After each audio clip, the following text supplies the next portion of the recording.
How to play Old Hell. Oh, hell. You already messed the first take up. Take two, how to Can I play not sit Oh here? Hell. I'm just recording. Alright. No, why are you sitting there? He just has to be good.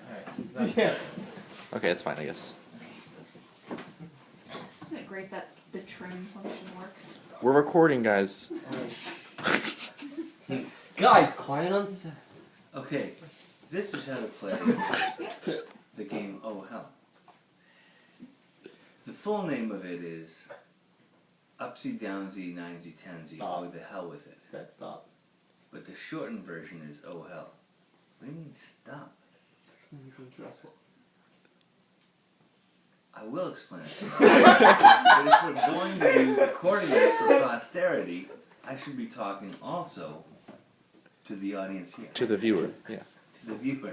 To Emmett in like 2 years when he's going through his videos to try to delete What the fuck is something. this? Yeah, like what? Okay, it's called that because you go up and down, and I'll explain that later. But basically, it's a trump game. So if you know, we need to wipe down this table here. If you know how to play, how to do trumps, it would have to help you. But I heard you don't, so that's okay. Don't give me a reason about it.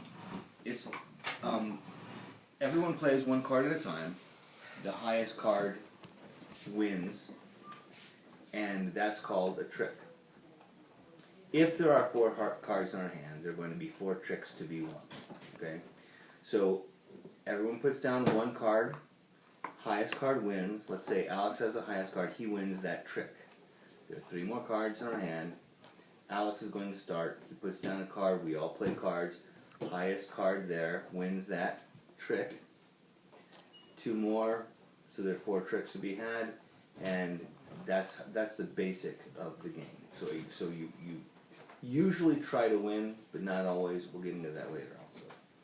So you determine which card wins by the highest card of the suit that is led.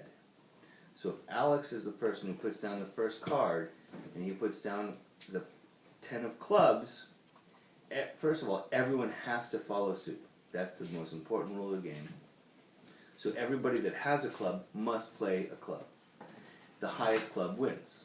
That's basically it. Trump is a trump suit, and you might have, the word trump, if to trump something is like part of vernacular outside of cards, and it comes from the card meaning of trump, which is a suit that beats everything else. So after the dealer deals out the cards, the top card of the remaining deck is turned over, and that determines the trump suit. So if Alex leads a club, everyone has to put down a club if they have it. But if they don't have it, they can put down a heart, and the heart will win no matter what. Even if it's a 2 of hearts, and he's put down the 10 of clubs. I put down the 2 of hearts, that trumps it, and that wins.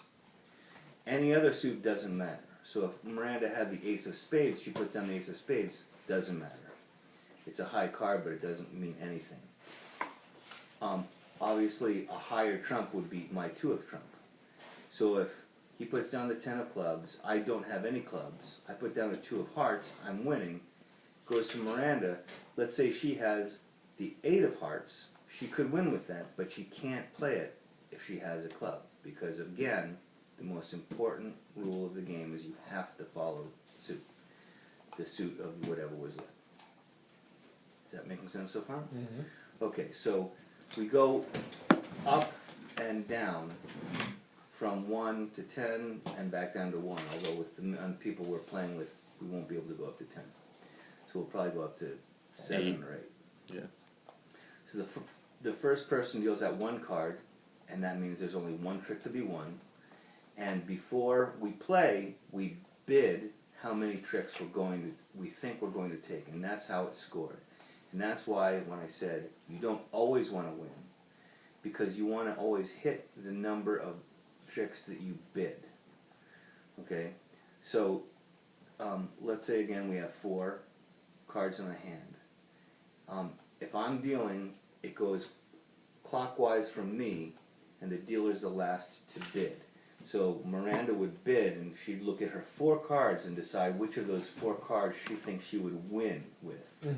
So if she has a trump, that's pretty good if there are only 4 cards in the hand. If it's a high trump, that's even better, right?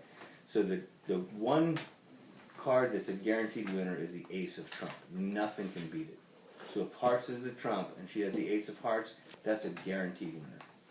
If she has the ace of spades, that's a good card, not a guaranteed winner, because first of all, if she plays that ace of spades, it could come to you. You have no spades.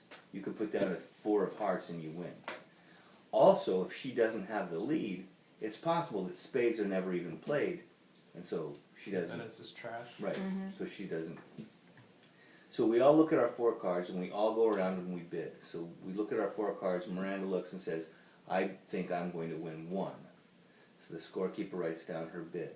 Emmett then says, "I think I'm going to win 1." Write it down. You say, "I think I'm going to win 0," because you have a bunch of trash. So that's written down. Alex says, "I think I'm also going to win 1." I write that down. It comes to me, and another rule is the dealer has to make it uneven. So I can't say 1. So there have been 3 bids so far, and there are 4 tricks to be won. I can't say 1, even if that's what I want to bid, because there has to be a loser. It's the game is built so there's always going to be someone who goes down. You go down the difference between what you bid and what you make. And the only way you go up is if you hit exactly what you make. So it comes to me, I want to say 1, but I can't. So I look at my cards and I say, I have to make the decision whether I say 0 and try to dump any cards that might win, or I say 2 and try to win 2. Probably my safe bet would say 0 and try to throw away cards, right? So then we play the hand. Miranda makes her 1, she goes up 1. Emmett makes his 1, he goes up 1. You don't make anything, so you stay the same. Alex gets his 1, so he goes up 1. I don't get my 1 because I can't, because I wasn't able to bid. I said 0, but I get stuck with it, right? So I mean that's a potential thing. So I said 0, but I get stuck with 1 because I had a good card. So I go down 1. Right? That's basically how the scoring works. Right? So we start with 1. We just play that 1 hand. It goes to the next person. So if I start, I deal 1. Goes to Miranda. She deals out 2. We go around the same thing. Emmett bids how many of the 2 he thinks he's going to take to Miranda. If 2 are already bid to her, she has to say 1 because there can't be 2 bid, right? So if Emmett says he thinks he's going to win 1, you say 0. Alex says 0. I say 1. It comes to her. There have been 2 bids so far. There are 2 tricks because there are 2 cards out there. She can't say 0, even if she has nothing. She has to say 1 to make it uneven, to make it not the number of tricks to be had, right? So we play those cards. We tally up who gets what. Get the score. We go to Emmett. He deals out 3. Do the same thing. Go to you. Deal 4.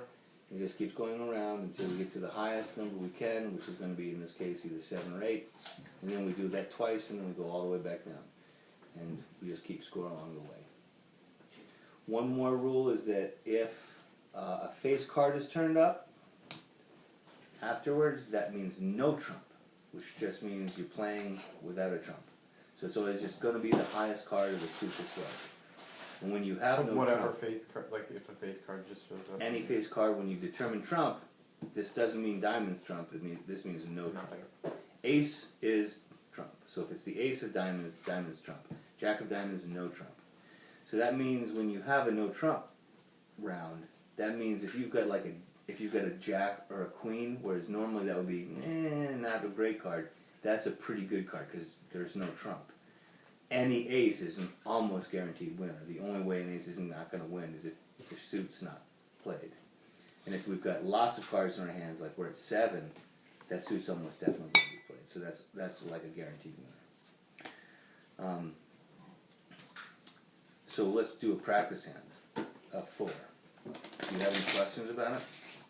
I think I'm gonna see after this round. Yeah, let's just do a practice hand of 4.